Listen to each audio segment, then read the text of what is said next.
Good morning, welcome to my channel MRP Vedic astro.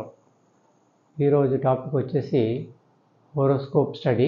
అయితే ఈరోజు Shri Jaganmohan Reddy chief minister of Andhra Pradesh యొక్క జాతక చక్రాన్ని మనం పరిశీలిద్దాం.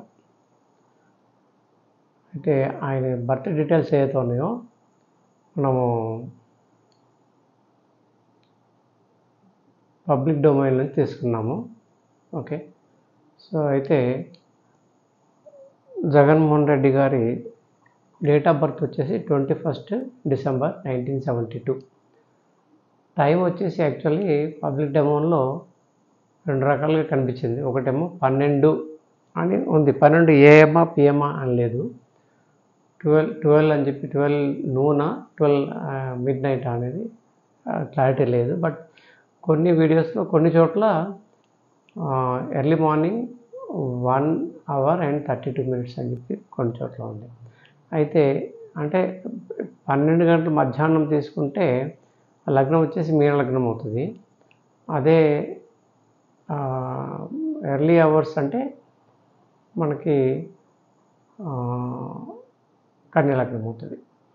సో ఆయన లైఫ్లో జరిగిన సంఘటనలు కొన్ని అబ్జర్వ్ చేసిన తర్వాత కన్యా లగ్నమే కరెక్ట్ అని అనిపించింది నాకు. ఎందుకంటే 4th హౌస్లో జూపిటర్ అంటే అది హంస మహాపురుష యోగాన్ని ఇస్తుంది. అదే మీన లగ్నం అయితే అయినా కానీ అఫ్కోర్స్ హంస మహాపురుష యోగం ఉంటుంది అనుకోండి. బట్ ఇంకొకటి ఏంటంటే 4th house relates to real estate property. Okay, so ఈ అంటే రాహు, జూపిటర్, సన్ ముగ్గురు ఉన్నారు ఇక్కడ. సో ప్రాపర్టీ విషయానికి వస్తే ఈ పొజిషనే కరెక్ట్. అంటే అప్పుడు ఈ లగ్నం అయితే 4th హౌస్ ఇది అవుతుంది కదా, ఇక్కడ అంతగా చూపించట్లేదు ఆస్పెక్ట్ చేసినా కానీ. బట్ ఇంకోటి ఏంటంటే ఇది ఇక్కడ వచ్చేసి ఇది 4th హౌస్లో ధన భాగ్యాధిపతి నక్షత్రంలో ఉన్నారు కాబట్టి అవి రెండు కూడా బాగా ఫలితాలు బాగా ఇచ్చుంటాయి. అందుకని ఐ థింక్ కన్యా లగ్నమే కరెక్ట్ అని చెప్పి అనుకుంటాను. అయినా ఈ డీటెయిల్స్ కరెక్ట్ అని చెప్పేసి భావించే మనం ఈ ఆయన జాతక పరిశీలన అనేది చేసాము. ఓకే, సో అది కూడా ఏంటంటే ఇంతవరకు మనం నేర్చుకున్న ఆస్ట్రాలజీ బేసిక్స్ ఉపయోగించి, అంటే అబౌట్ 78 వీడియోస్ అవి చేసాం కదా, దాని ఆస్ట్రాలజీ బేసిక్స్ని ఉపయోగించుకొని మనం ఈ వీడియో చేస్తున్నాం అన్నట్టు. Okay, it's only for information. So అయితే జగన్మోహన్ రెడ్డి గారి జాతక చక్రాన్ని చూస్తే లగ్నం అంటే అసెండెంట్ వచ్చేసి కన్య, తర్వాత 2వ స్థానంలో 2nd హౌస్ అంటే ధన కుటుంబాధిపతి ఎవరు, వీనస్, యాక్చువల్లీ శుక్రుడు. ఆ ప్లేస్లో ఎవరున్నారు, కుజుడు ఉన్నాడు. ఓకే, తర్వాత కుజుడు ఏ నక్షత్రంలో ఉన్నాడు, కుజుడు వచ్చేసి విశాఖ నక్షత్రం అంటే 4th సప్తమాధిపతి నక్షత్రంలో ఉన్నాడు. తర్వాత 3వ రాశిలో శుక్రుడు, వీనస్ అండ్ మెర్క్యూరీ అంటే బుధుడు ఇద్దరు ఉన్నారు. శుక్రుడు వచ్చేసి ఈ కన్యా లగ్నానికి ధన భాగ్యాధిపతి. తర్వాత బుధుడు వచ్చేసి లగ్నాధిపతి, దశమాధిపతి. సో లగ్న దశమాధిపతి అయిన బుధుడు ధన భాగ్యాధిపతితో కలిసి ఉన్నాడు. సో ఇది ఒక రకమైన రాజయోగం అయిపోతుంది అన్నట్టు. తర్వాత 4th హౌస్లో గురువు గారు ఉన్నారు. 4th హౌస్ గురువు గారు అది కూడా ఏంటంటే తన సొంత రాశిలో ఉన్నారు కాబట్టి అది హంస మహాపురుష యోగం అనేది కలుగుతుంది అన్నట్టు. అదే లగ్నము మీన లగ్నం అయితే అది హంస మహాపురుష యోగము 10th హౌస్లో ఉన్నాడు కాబట్టి కలుగుతుంది, రైట్. సో తర్వాత రాహు కూడా ఇక్కడే ఉన్నాడు, రవి కూడా ఇక్కడే ఉన్నాడు. Rahu and sun also same house, right, 4th house. So Rahu and Jupiter ఇద్దరు వీనస్ అంటే శుక్ర నక్షత్రం, శుక్రుడు అంటే ధన భాగ్యాధిపతి నక్షత్రం అంటే 159 లార్డ్స్ నక్షత్రంలో ఈ రెండు గ్రహాలు ఉన్నాయి, రాహు అండ్ జూపిటర్. సో అది మంచిదే. తర్వాత రవి వచ్చేసి కేతు నక్షత్రంలో ఉన్నాడు. ఓకే, కేతు దశమంలో ఉన్నాడు.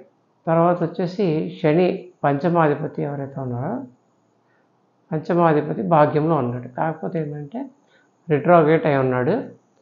సో రిట్రోగేట్ అయిన 159 లార్డ్స్ నార్మల్లీ రిట్రోగేట్ కాకూడదు. అయితే ఆ భావాన్ని చెడగొడుతున్నట్టు. అంటే భావం ఏది? నవమ భావం కదా, అంటే భాగ్యాధిపతి కదా, తండ్రిని సూచిస్తుంది. అంటే అది సో 2009లో రాజశేఖర రెడ్డి గారు ఇది మన హెలికాప్టర్ క్రాష్లో మరణించారు కదా. సో ఆ భావాన్ని చెడగొడుతున్నట్టు.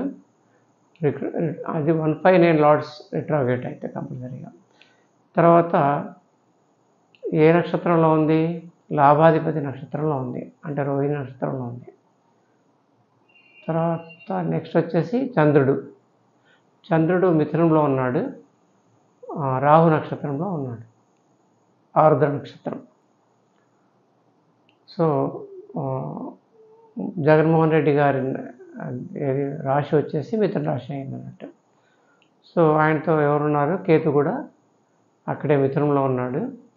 అయితే పునర్వసు నక్షత్రంలో ఉన్నాడు కేతు.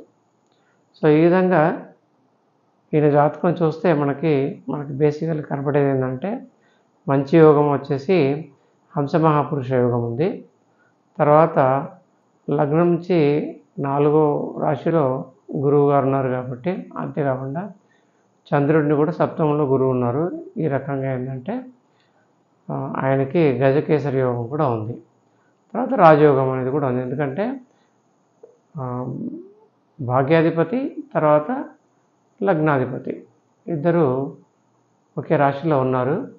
తర్వాత పంచమాధిపతితో చూడబడుతున్నారు కాబట్టి ఇది మంచి యోగం, రాజయోగం అని చెప్పచ్చు. సో ఆ విధంగా 1, 2, 3 మంచి యోగాలు ఉన్నాయి. ఒకటి రాష్ట్రాధిపతి పరివర్తన యోగం కూడా ఉంది. అంటే ధన కుటుంబాధిపతి తృతీయంలోకి వెళ్ళి తృతీయాధిపతి అయిన మార్స్ అంటే కుజుడు 2వ స్థానంలో ఉన్నాడు.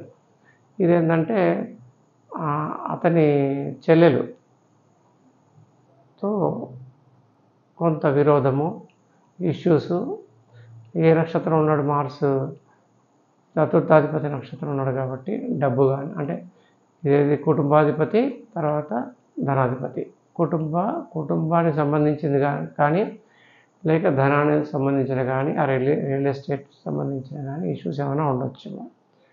ఓకే, సో అది ఆ విధంగా 4 యోగాస్ ఉన్నాయి. అందులో ఈ 3 మంచి యోగాస్ ఉన్నాయి.